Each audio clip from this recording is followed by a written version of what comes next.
মুসল্লি কোথা থেকে যেন তার পিতার জানাজার জন্য চলে এসেছে। আল্লাহু আকবার বলেন। আরে যুবক বন্ধু, যুবক ডাক দিয়ে বলতেছে, ফজরের নামাজ যখন শেষ হইয়া গেল, আমি সুন্দর করে আমার বাবার পাশে বসে আছি।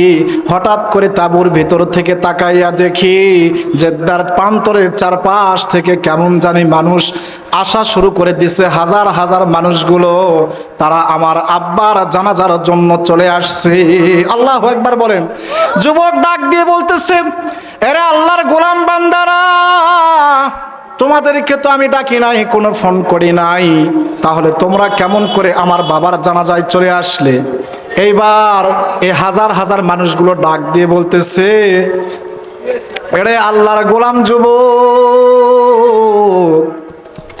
আমরা যখন ফজরের নামাজের জন্য উঠলাম, সঙ্গে সঙ্গে প্রতিটা মসজিদে কে যেন এলান করে দিল, জেদ্দার প্রান্তরে আল্লাহর একজন প্রিয় বান্দা মারা গেছে। যদি তোমরা জান্নাতি বান্দার জানাজা করতে চাও, তাহলে ফজরের নামাজ পড়ে তোমরা সকলে জেদ্দার প্রান্তরে রওনা হয়ে যাও। আল্লাহু আকবার বলেন।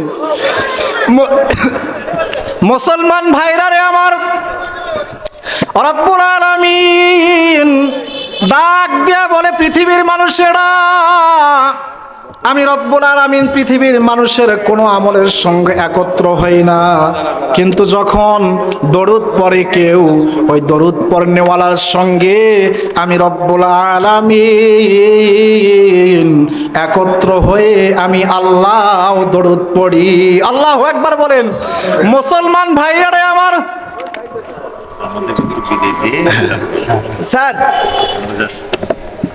মাইকে ডাকুন, মাইকে ডাকুন, এক মিনিট একটু মাইকে ডাকেন। প্রধান অতিথি কিছু বলবেন সকলের সঙ্গে। আজকে 37তম অধিবেশন, সম্মানিত সুধীমণ্ডলী, আজকে আমাদের এই অনুষ্ঠানে সম্মানিত প্রধান অতিথি, বিশেষ অতিথি সবাই এখানে উপস্থিত হয়েছেন। ওনাদের আরো আজকে পরপর 4টে প্রোগ্রামে উপস্থিত হতে হবে, যার জন্য এখানে ওনারা উপস্থিত হয়েছেন। ওনারা এখানে ওনাদের কথা বলে আপনার এখান থেকে আপনার বিদায় নেবেন। যুবক ডাক দিয়ে বলতেছে, নবী গো, আপনি এখানে কেমন করে আসলেন, কেমন করে আসলেন? নবী আমার ডাক দিয়ে বললেন, আমার যেই উম্মতেরা আমার প্রতি দরুদ প্রেরণ করে, আমি প্রতিদিন মদিনার রওজা শরীফে শুয়ে শুয়ে তাদের দরুদের অপেক্ষায় বসে থাকি। আরে বন্ধু, তোমার আব্বার জন্য আল্লাহ তাআলা একটা ফেরেশতা দান করেছে, নাজিল করেছে, যেই ফেরেশতাটা প্রতিদিন আমার কাছে তোমার আব্বার দরুদগুলো পৌঁছায় দেয়। কিন্তু আজকে হঠাৎ করে আমি অনেক রাত্র পর্যন্ত জেগে আছি, কিন্তু তোমার আব্বার দরুদ আমার কাছে পৌঁছে না। আমি ডাক দিয়ে বললাম, আরে আল্লাহর ফেরেশতা, আজকে অমুক ব্যক্তির দরুদ কেন আমার কাছে পৌঁছে না? ডাক দিয়ে বললেন, ওগো আল্লাহর নবী, তার দরুদ আর জীবনে আপনার কাছে পৌঁছাবে না, কারণ সে তো হজ করতে আসার জন্য জেদ্দার প্রান্তরে মরুভূমিতে এসে মৃত্যুবরণ করেছে। আল্লাহু আকবার বলেন। আরে মুসলমান, তাকবীর। হুজুর, হায়াতের জিন্দগিতে কোন গুনার কারণে যেন আমার আব্বার হায়াতের জিন্দগির কারণে, গুনার কারণে তার চেহারাটা কুৎসিত কুকুর শুকুরের মতো হইয়া গেছে। হুজুর, রাত্রি আরো গভীর হইয়া যায়, ঠিক তাহাজ্জুদের সময় এমন অবস্থায় যুবক এমন জোরে চিৎকার দিছে, চিৎকার দিয়ে মাটির সঙ্গে লুটা পড়ছে। ঠিক সুবহে সাদেকের সময় আমি যুবক ঘুম থেকে জাগ না পাইয়া দেখি একদল এত নুরানি চেহারা, এত সুন্দর চেহারা, একদল লোক এসে, একজন লোক তাদের মধ্য থেকে এত সুন্দর চেহারা আমার বাবার মাথাটা সুন্দর করে বলায়া দিচ্ছে। আল্লাহু আকবার বলেন।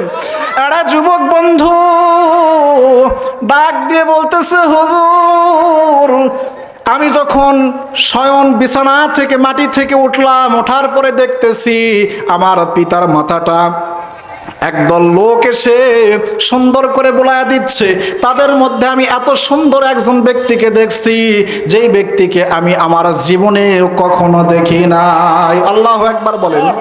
এইবার এই ব্যক্তিটা যখন তার পিতার মাথাতে হাত বুলাইছে বাবা, সঙ্গে সঙ্গে বাবার চেহারা শুকুর থেকে যেন নুরানির চেহারায় পরিণত হইয়া গেছে।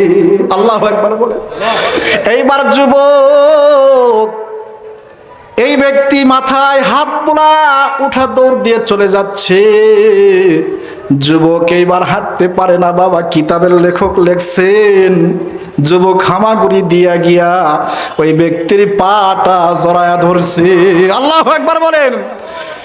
পা জড়া ধরা বলতেছে, রে জৈনক ব্যক্তি, এই যে দ্বার প্রান্তরে মরুভূমিতে আমার আব্বা মারা গেছে, আমার কাছে কোনো টেলিফোন নাই, কোনো মোবাইল নাই, আমি কারো কাছে ফোন দেই নাই, কেউ তো জানে না, কিন্তু আপনি কেমন করে জানতে পারলেন? আর কেমন করে আপনারা আমার এখানে আসলেন?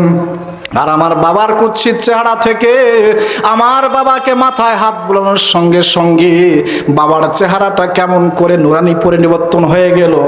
এইবার ব্যক্তিকে ডাক দিয়ে বলতেছে, রে ব্যক্তি, কে তুমি? কে? আমাকে না বলা পর্যন্ত আমি তোমাকে ছেড়ে দিব না। জৈনক ব্যক্তি ডাক দিয়ে বলতেছে, যুবক শোনো শোনো, আমি আর কেউ নয়, আমি আর কেউ নয়, আমি আল্লাহর বিশ্বনবী, আখিরি জামানার পয়গম্বর মুহাম্মাদুর রাসূলুল্লাহ। আল্লাহু আকবার বলেন। নবী বলতেছে, আমি আর কেউ না রে যুবক, আমি আখিরি জামানার পয়গম্বর। এইবার যুবক পাটা ধরে বলতেছে, ওগো আল্লাহর নবী, আপনি এখানে কেমনে আসলেন? নবী আমার ডাক দিয়ে বলতেছে, তুমি কি আমার কাছ থেকে শুনতে চাও? বলে, হ্যাঁ বলেন, কেমনে এখানে আসলেন? নবী আমার ডাক দিয়ে বলতেছে, তোমার আব্বা জীবিত থাকাকালীন প্রতি সময় অসুস্থ হওয়ার পরেও একটা ইবাদত করতেন, অসুস্থ না থাকলেও একটা ইবাদত করতেন। প্রতিদিন এশার নামাজের পরে আমি নবীর প্রতি 300 বার দরুদ পড়তেন। আল্লাহু আকবার বলেন। ডাক দিয়ে বলতেছে, রে যুবক, তোমার বাবা প্রতিদিন আমার প্রতি 300 বার দরুদ পড়তো।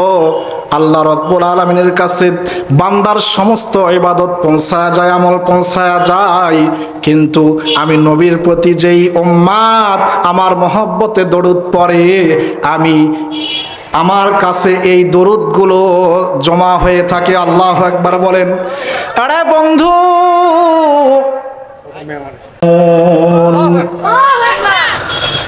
وعن أنس رضي الله تعالى عنه قال قال رسول الله صلى الله عليه وسلم لا يؤمن أحدكم حتى